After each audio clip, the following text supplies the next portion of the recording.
देख रहे हैं 24 घंटे की 24 बड़ी खबरें और सबसे पहले बात इस वक्त की सबसे बड़ी खबर की। प्रधानमंत्री नरेंद्र मोदी ने दिवाली मिलन समारोह के तहत एनडीए के सभी सांसदों को आज चाय पार्टी पर बुलाया है। 4 बजे से शाम 6 बजे तक यानी 2 घंटे तक पीएम के निवास पर 7 रेस कोर्स पर यह पार्टी चलेगी, यह चाय पार्टी चलेगी। जानकारी के मुताबिक मोदी पहले सभी सांसदों को संबोधित करेंगे और फिर बारी बारी सभी सांसदों से वो मुलाकात करेंगे। इस हाई टी पार्टी के लिए सभी सहयोगी दलों को बाकायदा प्रधानमंत्री की तरफ से न्योता भेजा गया है, निमंत्रित किया गया है। सरकार बनने के बाद पहली बार इस तरह पीएम की तरफ से सभी सांसदों को इनवाइट किया गया है। इस वक्त हम प्रधानमंत्री नरेंद्र मोदी के निवास 7 RCR के बाहर मौजूद हैं और 4 से 6 के बीच में एक टी पार्टी का आयोजन किया गया है, खासकर सहयोगी दलों के लिए।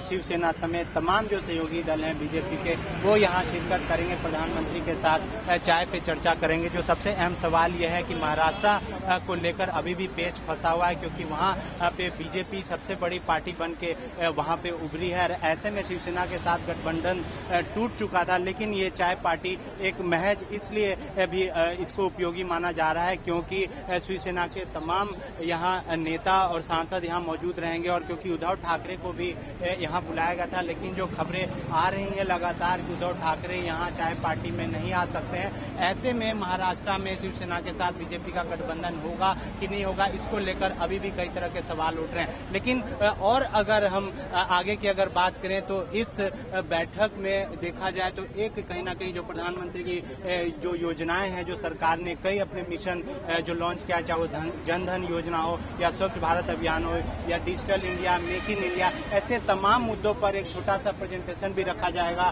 बीजेपी के तमाम मंत्री यहाँ मौजूद रहेंगे। प्रधानमंत्री को उस प्रोजेक्ट को लेकर एक रूपरेखा एक दिखाया जाएगा प्रधानमंत्री को, कैसे सरकार जो है इस पूरे मामले पर आगे बढ़ेगी। ये प्रधानमंत्री जी पहले भी जो सांसद हैं क्षेत्रों के हिसाब से, प्रदेशों के हिसाब से उनसे मिलते रहे हैं। संपर्क और संवाद का उनका क्रम चलता रहता है और जो आज भी है वो उसी संपर्क और संवाद के क्रम का एक हिस्सा है। जो सांसद हैं उनके क्षेत्र की समस्याएं, उनके इलाके की समस्याएं, उनके राज्यों की समस्याएं, उन तमाम समस्याओं पर चर्चा का जो क्रम लगातार प्रधानमंत्री जी करते रहते हैं, उसी संपर्क और संवाद के क्रम में ये हो रहा है। तो केंद्रीय मंत्री अनंत गीते के मुताबिक उद्धव ठाकरे पार्टी में शामिल नहीं होंगे, लेकिन उनके दल के बाकी सांसद प्रधानमंत्री का न्योता कबूल कर चुके हैं और इस चाय पार्टी में वो शामिल हो रहे हैं।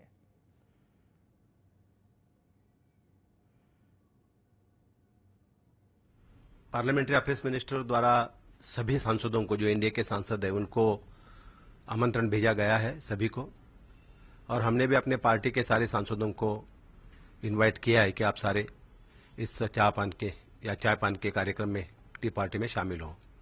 उद्धव जी रहेंगे शामिल? नहीं, ये प्रोग्राम सांसदों का है और प्रधानमंत्री जी ने अपने निवास पर सभी को आमंत्रित किया है। इससे तो बड़े कोई कोई है ही नहीं। देखो, जब भी चुनाव के बाद हम इकट्ठा पहले दफा आने वाले हैं। जब भी आए तो सेशन चल रहा था, 1 to 1 बोलने का कोई मौका नहीं मिला था, शायद आज मिलेगा। बिल्कुल, हम हमारे क्षेत्र के बारे में हम बात करेंगे। अगर मौका मिलेगा तो बिल्कुल हम हमारे क्षेत्र की समस्या हम पीएम साहब को बोलेंगे। और एक सबसे बड़ी जो समस्या, पेड़वाड़ तो पीछे ही निकल गई, पेड़वाड़ थे ही नहीं। सिर्फ महाराष्ट्र में बड़ा कौन छोटा कौन इतना चालू था। तो मनोहर लाल खट्टर हरियाणा के नए सीएम बन गए हैं। खट्टर ने प्रधानमंत्री नरेंद्र मोदी की मौजूदगी में मुख्यमंत्री पद की शपथ ली। इस दौरान लालकृष्ण आडवाणी, बीजेपी अध्यक्ष अमित शाह समेत बीजेपी के तमाम आला नेता और मुख्यमंत्री यहां पर इस समारोह में मौजूद रहे। मैं मनोहर लाल ईश्वर की शपथ लेता हूं कि मैं विधि द्वारा स्थापित भारत के संविधान के प्रति सच्ची श्रद्धा और निष्ठा रखूंगा। मैं भारत की प्रभुता और अखंडता अक्षुण्ण रखूंगा। मैं हरियाणा राज्य के मुख्यमंत्री के रूप में अपने कर्तव्यों का श्रद्धापूर्वक और शुद्ध अंतःकरण से निर्वहन करूंगा तथा भय या पक्षपात, अनुराग या द्वेष के बिना मैं सब प्रकार के लोगों के प्रति संविधान के और विधि के अनुसार न्याय करूंगा। मनोहर लाल खट्टर के साथ 6 कैबिनेट मंत्रियों ने भी शपथ ली। साथ ही 3 राज्य मंत्रियों को भी शपथ दिलाई गई। रामविलास शर्मा, कैप्टन अभिमन्यु, ओम प्रकाश धनखड़, अनिल विज, राव नरवीर सिंह और कविता जैन को कैबिनेट मंत्री के तौर पर शपथ दिलाई गई। इसके अलावा विक्रम सिंह ठेकेदार, कर्णदेव कंबोज, कृष्ण कुमार बेदी को राज्य मंत्री के तौर पर शपथ दिलाई गई।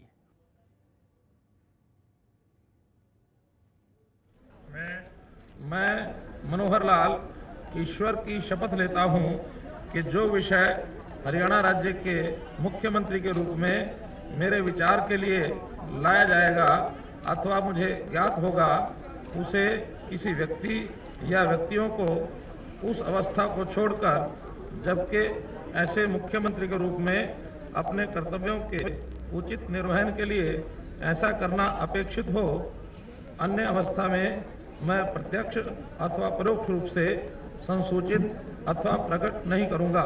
मैं रामविलास शर्मा ईश्वर की शपथ लेता हूं कि जो विषय हरियाणा राज्य के मंत्री के रूप में मेरे विचार के लिए लाया जाएगा अथवा मुझे ज्ञात होगा, उसे किसी व्यक्ति या व्यक्तियों को उस अवस्था को छोड़कर जबकि ऐसे मंत्री के रूप में अपने कर्तव्यों के उचित निर्वहन के लिए ऐसा करना अपेक्षित हो, अन्य अवस्था में मैं प्रत्यक्ष या परोक्ष रूप से संसूचित प्रकट नहीं करूंगा।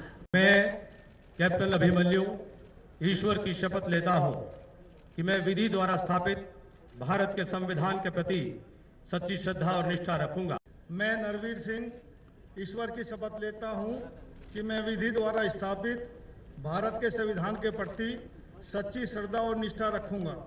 मैं कविता जैन ईश्वर की शपथ लेती हूं कि मैं विधि द्वारा स्थापित भारत के संविधान के प्रति सच्ची श्रद्धा और निष्ठा रखूंगी। मैं ओम प्रकाश धनखड़ ईश्वर की शपथ लेता हूं कि मैं विधि द्वारा स्थापित भारत के संविधान के प्रति सच्ची श्रद्धा और निष्ठा रखूंगा। हरियाणा के पूर्व मुख्यमंत्री भूपिंदर सिंह हुड्डा ने कहा है कि उन्हें शपथ ग्रहण समारोह में आमंत्रित नहीं किया गया है। हुड्डा ने नई सरकार को बधाई देते हुए कहा कि अगर उन्हें इस समारोह में बुलाया जाता तो वो जरूर आने के बारे में सोचते। सर, आप नहीं गए ओथ सेरेमनी में? मेरे पास कोई निमंत्रण नहीं आया। इस वजह से आप? मेरे को निमंत्रण ही नहीं आया। निमंत्रण आया तो मैं जरूर सोचता। नई सरकार बनी है तो मेरी शुभकामनाएं हैं और जो 10 साल कांग्रेस पार्टी की सरकार ने कार्य किया उससे मैं संतुष्ट हूं और उम्मीद रखता हूं कि नई सरकार जो बनी है, जो रफ्तार हरियाणा के विकास ने पकड़ी है, जो 2005 में 14वें नंबर पे था, 1 नंबर पे पहुंचा है, उस रफ्तार को जो है कम नहीं होने देगी नई सरकार। ऐसी मेरी शुभकामनाएं। जम्मू कश्मीर और झारखंड में तो चुनाव की तारीखों का ऐलान हो गया, लेकिन दिल्ली में चुनाव को लेकर अब भी असमंजस बना हुआ है। दिल्ली में सिर्फ 3 सीटों पर उपचुनाव होंगे, जिसके बाद आम आदमी पार्टी और कांग्रेस ने इसे बीजेपी का डर बताया है।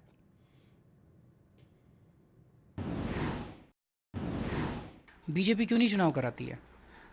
बीजेपी इसलिए नहीं चुनाव करा रही क्योंकि बीजेपी के इंटरनल सर्वे ये दिखा रहे हैं कि बीजेपी हार जाएगी। तो हार जाएगी तो हार को स्वीकार कीजिए ना, जैसे वो जीत को स्वीकार कर रहे हैं ऐसे हार को भी। अपने स्वार्थ के लिए बीजेपी ने पूरी दिल्ली की जनता को बिल्कुल त्राही त्राही मचा रखी है। दिल्ली की जनता के अंदर जनता एक चुनी हुई सरकार चाह रही है। कब से चाह रही है जनता चुनी हुई सरकार? अब तो 8 महीने हो गए। बीजेपी डर रही है, बीच में इनके ऊपर एलिगेशन लगे तोड़ फोड़ के भी। जो फैसला आपको लेना है वो फैसला आप लो। आज कोई चुनी हुई सरकार नहीं है, उसका खमेरा दिल्ली वालों को भुगतना पड़ रहा है। तो ये खेल कर रहे हैं, मखौल कर रहे हैं। जिस प्रकार से आम आदमी पार्टी बार बार कह रही है और पूछ रही है कि क्या बीजेपी घबरा रही है और डर रही है, तो मैं आम आदमी पार्टी से इतना ही कहना चाहूँगा कि पूरे देश में चुनाव लड़के जिस प्रकार से वो जमानत जब्त पार्टी बन गई है, वो बेहतर जानते हैं कि कौन घबरा रहा है और कौन डर रहा है। जहाँ तक इलेक्शन कमीशन की बुद्धिमत्ता का सवाल है, उस पर कोई सवाल निशान नहीं होना चाहिए। दिल्ली के त्रिलोकपुरी इलाके में 2 समुदायों के बीच हिंसा के बाद फिलहाल माहौल शांत है। किसी भी स्थिति से निपटने के लिए भारी संख्या में यहां पर पुलिस बल और आरपीएफ को लगाया गया है। पूरे इलाके में धारा 144 लगी है, लेकिन आम आदमी पार्टी के संयोजक और पूर्व मुख्यमंत्री ने आरोप लगाया है कि जानबूझकर इस तरह की हिंसा फैलाई जा रही है।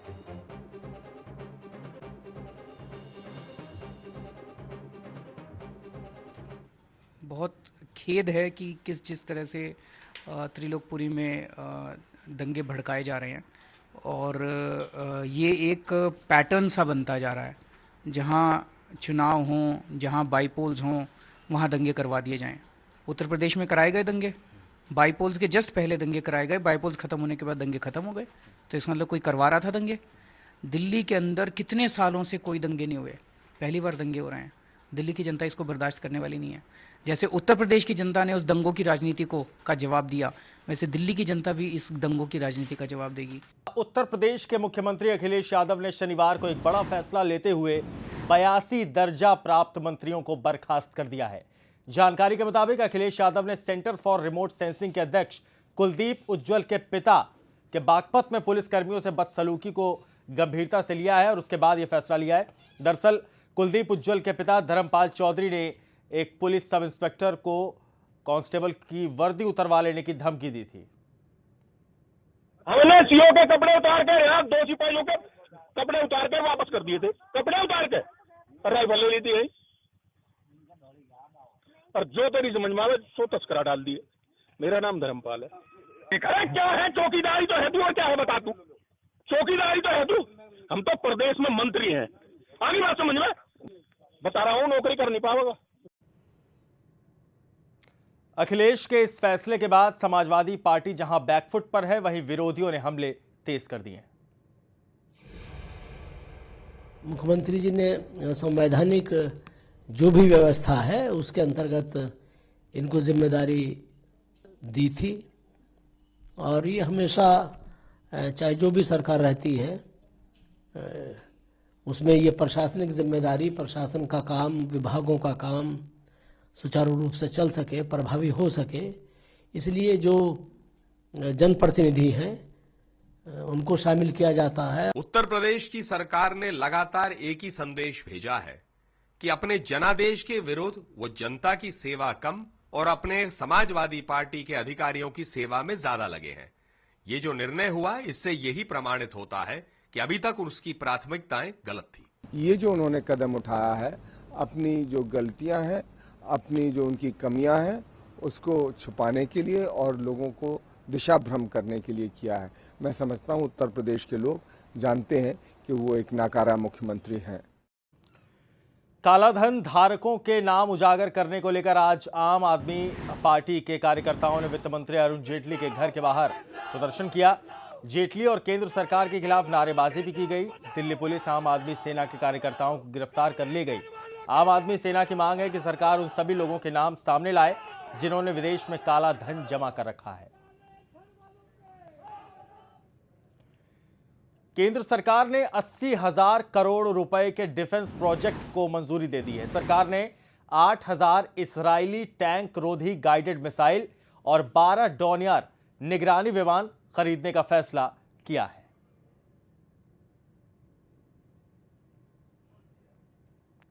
अनफॉर्चुनेटली पॉलिसी पैरालिसिस का नतीजा रहा कि किसी तरह का इस दिशा में पिछली सरकार ने काम नहीं किया।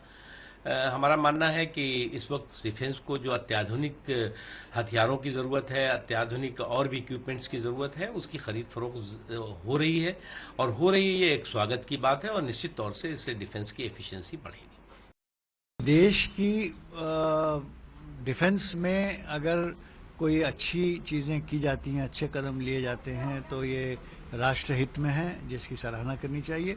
मगर सिर्फ यही है कि हमारे डिफेंस मिनिस्टर और प्रधानमंत्री और सरकार ने इस बात का ख्याल रखना चाहिए कि जो भी डील होते हैं ये ट्रांसपेरेंट तरीके से हों, ईमानदारी के साथ हों।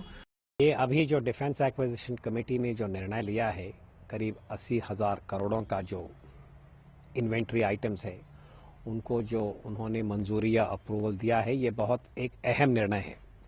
इससे हम इस निष्कर्ष पे पहुंच सकते हैं कि मोदी सरकार जो है वो भारत की जो सैनिक क्षमता है उसको सही प्रकार से अपनी इम्पोर्टेंस या उसको एक प्रायोरिटी ज़रूर दे रहे हैं। आधार कार्ड पर मोदी सरकार के यू टर्न को लेकर कांग्रेस ने उस पर निशाना साधा है। कांग्रेस महासचिव दिग्विजय सिंह ने कहा है कि मोदी की कथनी और करनी में अंतर है।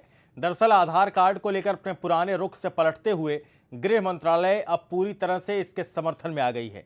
राज्य सरकारों को लिखे गए पत्र में गृह मंत्रालय ने कहा है कि आधार का एक ही नंबर एक व्यक्ति को प्रदान किया जाता है, इसलिए ये पहचान का बेहतर साधन हो सकता है और जालसाजी रोकने में भी सहायक है।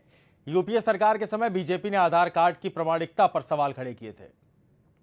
कोई नई बात नहीं है, हमेशा से मोदी जी की कथनी और करनी में बड़ा अंतर रहा है। भाजपा की कथनी और करनी में बड़ा अंतर रहा है।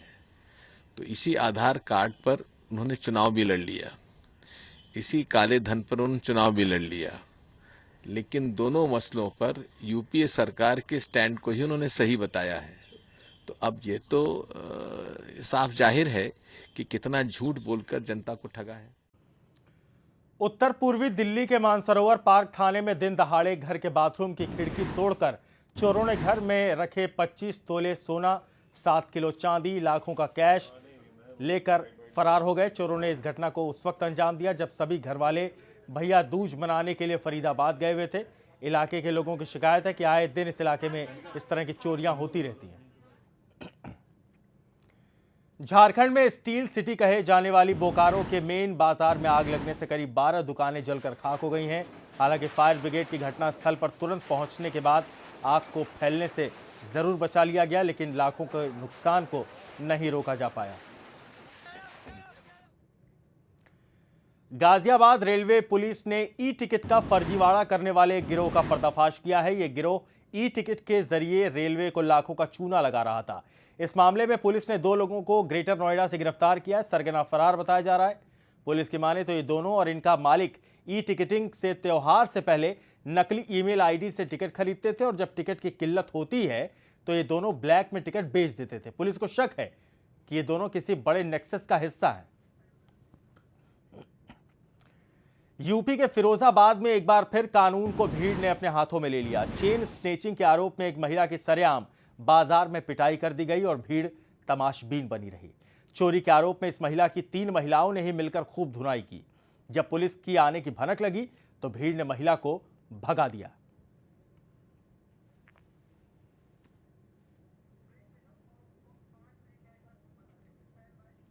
मध्य प्रदेश में सीधे में एक कार ने 7 लोगों को टक्कर मार दी, जिसमें 2 महिलाओं ने मौके पर ही दम तोड़ दिया। 5 लोग घायल हो गए। घायलों में एक बच्चा भी है। बच्चे समेत 3 लोगों की हालत नाजुक है।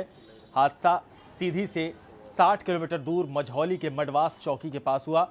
ये सभी लोग चित्रकूट से लौट रहे थे और सड़क किनारे खड़े होकर सवारी का इंतजार कर रहे थे। झारखंड के लातेहार में रेल दुर्घटना हो गई। लातेहार में मालगाड़ी पटरी से उतर गई, जिसको लेकर राहत और बचाव कार्य जारी है। था सौरभ कुमार, वो हमको बोला कि कोई गाड़ी घुस रही है डाउन में। हमने डाउन में गाड़ी कैसे घुस सकती है? हमने किसी गाड़ी का सिग्नल लोअर नहीं किया है। जब देखा कि गाड़ी का लाइट मिलने लगा तो हम दौड़ के पैनल के पास आए कि हम उसको सेव कर सके, दूसरा लाइन बना सके, लेकिन तब तक वो हिट कर चुका था। वो गार्ड लाल बत्ती भी दिखाने का प्रयास किया, लेकिन ड्राइवर बिल्कुल अनदेखा करके सीधे।